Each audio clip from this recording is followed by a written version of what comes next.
Hello friends, ಎಲ್ರಿಗೂ ನಮಸ್ಕಾರ. ಎಲ್ರಿಗೂ AR ಎಜುಕೇಷನ್ ಚಾನಲ್ಗೆ ಸ್ವಾಗತ. ಫ್ರೆಂಡ್ಸ್, ಇದೇ ನೀವು ಏನಾದರೂ ಮೊದಲನೇ ಬಾರಿಗೆ ನಮ್ಮ ಚಾನಲ್ನ ನೋಡ್ತಾ ಇದ್ದರೆ ದಯವಿಟ್ಟು ಸಬ್ಸ್ಕ್ರೈಬ್ ಮಾಡಿಕೊಳ್ಳಿ ಹಾಗೂ ಪಕ್ಕದಲ್ಲಿರುವ ಬೆಲ್ ಐಕನ್ನ ಕ್ಲಿಕ್ ಮಾಡಿ ಸದಾ ನೋಟಿಫೈ ಆಗಿರಿ ಅಂತ ಹೇಳ್ತಾ ವಿಡಿಯೋನ ಸ್ಟಾರ್ಟ್ ಮಾಡೋಣ. ನಿನ್ನೆ 30 ಡಿಸೆಂಬರ್ 2024ರಂದು KA ತನ್ನ ವೆಬ್ಸೈಟ್ನಲ್ಲಿ KCET 2024ರ ಒಂದು ಅಂತಿಮ ಅಂಕಪಟ್ಟಿ ಅಥವಾ ಸ್ಕೋರ್ ಪಟ್ಟಿಯನ್ನು ಪ್ರಕಟ ಮಾಡಿದೆ. ಡಿಯರ್ ಫ್ರೆಂಡ್ಸ್, ಇದು ಕೇವಲ ಅಂತಿಮ ಸ್ಕೋರ್ ಪಟ್ಟಿ ಅಷ್ಟೇ ಆಗಿರುತ್ತದೆ ವಿನಃ ಇದು ನಿಮ್ಮ ಯಾವುದೇ ರಿಸಲ್ಟ್ ಆಗಿರುವುದಿಲ್ಲ.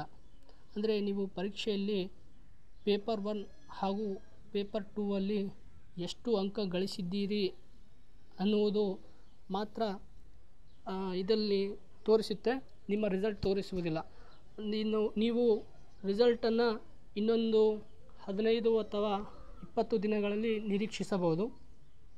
ಯಾಕಂದರೆ ಇದು 41 ವಿಷಯಗಳಲ್ಲಿ ನಡೆದಿರ್ತಕ್ಕಂತಹ KCETನ ಅಂತಿಮ ಸ್ಕೋರ್ ಪಟ್ಟಿ ಮಾತ್ರ ಆಗಿರುತ್ತೆ, ನಿಮ್ಮ ರಿಸಲ್ಟ್ ಆಗಿರುವುದಿಲ್ಲ. ಇದು ನಿಮ್ಮ ತಲೆಯಲ್ಲಿರಲಿ.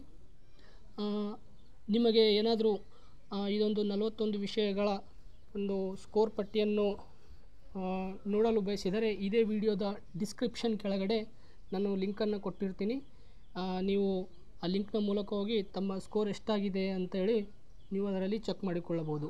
ಒಂದು ವೇಳೆ ನಿಮಗೆ ಇದ್ರ ಬಗ್ಗೆ ಏನಾದರೂ ಅಬ್ಜೆಕ್ಷನ್ ಇದ್ದರೆ ನೀವು ಒಂದು ವೆಬ್ಸೈಟ್ನ ಒಂದು ಕಾಂಟ್ಯಾಕ್ಟ್ ಮಾಡ್ಬೋದು. ಅದರಲ್ಲಿ ಕಾಂಟ್ಯಾಕ್ಟ್ ನಂಬರ್ ಇದ್ದಿರುತ್ತೆ. ಬೇಕಿದ್ದರೆ ಕಾಂಟ್ಯಾಕ್ಟ್ ನಂಬರ್ ಕೂಡ ನಾನು ಡಿಸ್ಕ್ರಿಪ್ಷನ್ನಲ್ಲಿ ಹಾಕಿರ್ತೀನಿ.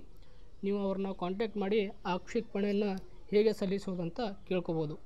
ಫ್ರೆಂಡ್ಸ್, ನೀವು ಇದರಲ್ಲಿ ಒಂದು ಮುಖ್ಯವಾಗಿರ್ತಕ್ಕಂಥ ವಿಷಯ ಏನಂದರೆ ಇದು ಕೇವಲ ಅಂಕಪಟ್ಟಿ ಅಷ್ಟೇ ಆಗಿರುತ್ತೆ, ರಿಸಲ್ಟ್ ಆಗಿರೋದಿಲ್ಲ. ದಯವಿಟ್ಟು ಗಮನಿಸಿ, ಇದು ರಿಸಲ್ಟ್ ಆಗಿರೋದಿಲ್ಲ, ಬರೀ ಅಂಕಪಟ್ಟಿ ಅಷ್ಟೇ ಆಗಿರುತ್ತೆ.